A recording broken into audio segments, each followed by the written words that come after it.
Swarm DAO governance. How are decisions made in a self-organizing collective? For some people, self-organization is quite a challenge because they're used to fixed structure, fixed functions, communication and governance. But a swarm organization has none of that all. It is decentralized and distributed. So, how are decisions made? The first thing we need to know is that there are basically two types of governance processes. One is what we call operational governance, a daily guidance and decision making in a swarm organization, and these are embedded in the 6 swarm behavioral principles.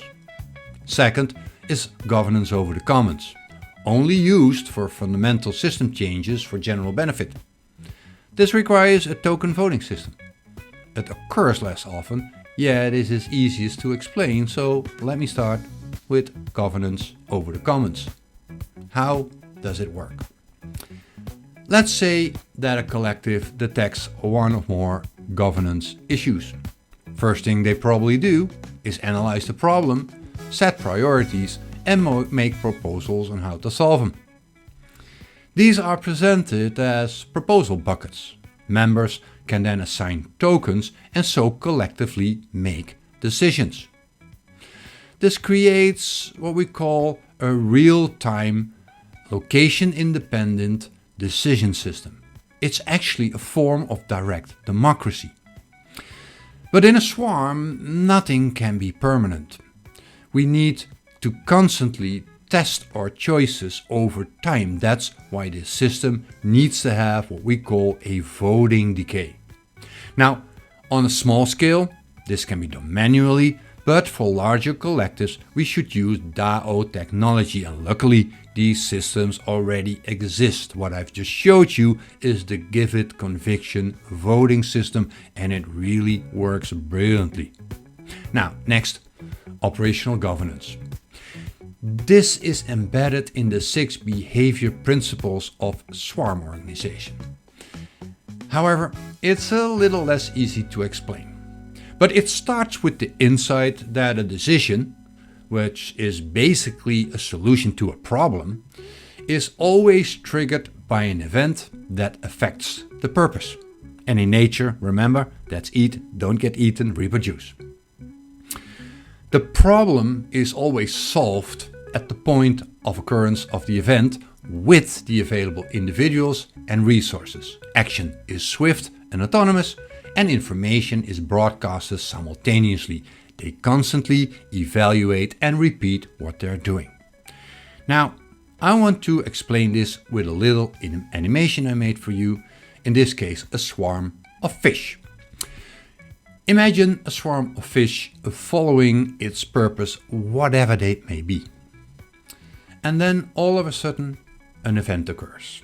This event can be in or outside the swarm, that doesn't matter, but what it does, it triggers a lead role response in a individual somewhere. And this is basically principle number 2 and 3 of the swarm principles. It is role-based design and generalism and specialism, remember? Now, the individual goes address the event. It wants to know what's happening, what's going on. How do we call this? This is principle number 1, autonomous self-organization. And while it's doing this, the individual broadcasts its actions to the rest. Okay, that's principle number 5, redundant connectivity. Sometimes other individuals follow the lead role. Principle number 4, mirroring. And they create a new swarm. While they do this, they also broadcast their action to the rest. And sometimes they return to the larger swarm, sometimes they pursue a new purpose, which is basically principle number 6, high internal diversity. But whatever the situation is, they always keep following the 6 behavior principles of swarm organization. How does this relate to human self-organization systems like DAOs, for example? It is all about what we call purpose-driven matching and collaboration. Now, just imagine two people that share an interest. They have a common goal, which is their purpose. They have basically what we say a base frequency. When they find each other, it's like a ping goes out from them. And that ping says, hey, I like playing golf. And, hey, me too. They match. And we call this resonance. Information and energy starts flowing. Connection and cooperation grows. It creates mutual value. And this is the basis for a swarm. Now, how do swarms then further emerge and how do they take decisions? Let's take another example. Here's an individual that introduces a new purpose to a group. In this case, he thinks the purpose should be blue. I mean, whatever, right? And he broadcasts this like a ping into his direct group. This is detected by others. They match, they connect, they create value. Basically, a swarm emerges and action follows. So we can conclude then that when many people or many individuals are motivated to participate in a certain purpose, the mobilization for that purpose is in fact a decision. Got it? And consequently, when only few participate, in this case somebody who thinks the world should be red, there must be a weak motivation for that purpose and of course also a weak decision. Now, the defining insight in all of this is that in a swarm organization, the level of participation is the decision.